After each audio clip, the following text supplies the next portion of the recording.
Dans une forêt de Bretagne, un soir d'hiver, une paysanne est allée chercher du bois. Elle en a fait un lourd fagot qu'elle a chargé sur son dos, et elle s'en retourne à la ferme, d'un pas lent, parfois chancelant. Il fait sombre.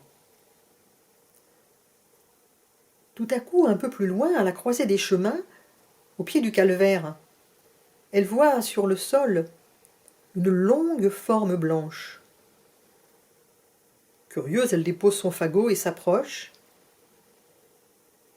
Il s'agit d'un drap noué avec des épingles. Elle défait les épingles et elle voit le corps sans vie d'un jeune homme.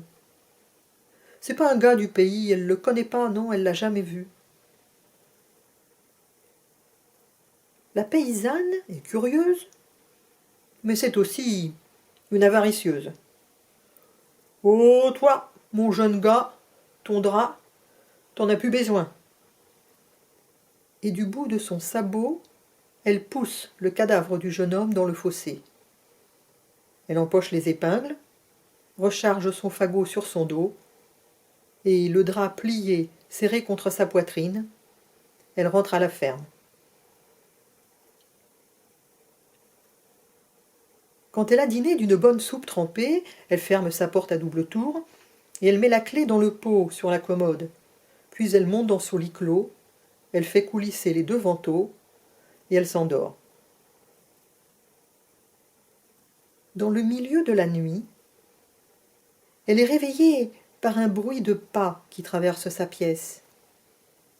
Et derrière les vantaux de son lit, une voix jeune, mais toute caverneuse, lui dit « Rends-moi mon drap et mes épingles.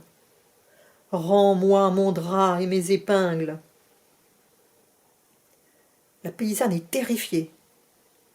Elle se terre sous sa couverture, puis la voix cesse et elle se rendort. Au matin, quand elle se lève, elle voit que rien n'a bougé dans la pièce. Elle se dit « Pouh, quel cauchemar !» Et puis elle n'y pense plus de la journée et elle va qu'à ses occupations de la ferme. Mais la nuit venue, ça recommence. De nouveau, elle entend les pas et la même voix lui dire « Rends-moi mon drap et mes épingles. Rends-moi mon drap et mes épingles. »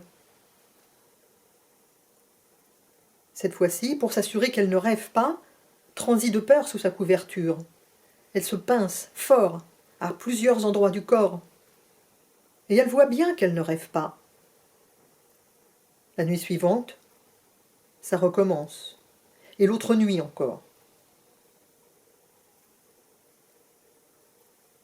Au bout de quelques jours, terrifiée, épuisée, elle décide d'aller en parler au curé. « Oh, voler les vivants, c'est péché. Mais voler les morts, c'est pire encore. Il faut que tu rapportes son linceul à ce jeune homme. Tant que tu ne l'auras pas fait, son âme viendra te tourmenter toutes les nuits. » De retour chez elle, elle prend immédiatement le drap et les épingles, et elle se rend au pied du calvaire. Dans le fossé, le cadavre du jeune homme est toujours là. Elle déplie le drap, recouvre le corps, mais au moment où elle va couvrir le visage, les yeux du jeune homme s'ouvrent, et sans que les lèvres ne remuent, elle entend la même voix qui venait la hanter la nuit, lui dire « Je t'attendais ». Terrorisée, elle lâche le drap et s'enfuit en courant. Dans sa fuite, elle perd son sabot, qu'importe, elle continue de courir. Quand elle traverse la place du village, les villageois la voient, un pied déchaussé, la coiffe toute de travers, la bouche ouverte sur un long hurlement. Quand elle arrive à la ferme, sa raison l'a quittée, elle est devenue folle. Un an plus tard, jour pour jour, à l'heure même où elle avait volé le suaire du jeune homme, un paysan qui rentrait au village avec sa charrette la trouve morte au pied du calvaire. Il charge son corps dans la carriole et il la porte à l'église. Voler les vivants, c'est péché. Mais voler les morts, c'est pire encore.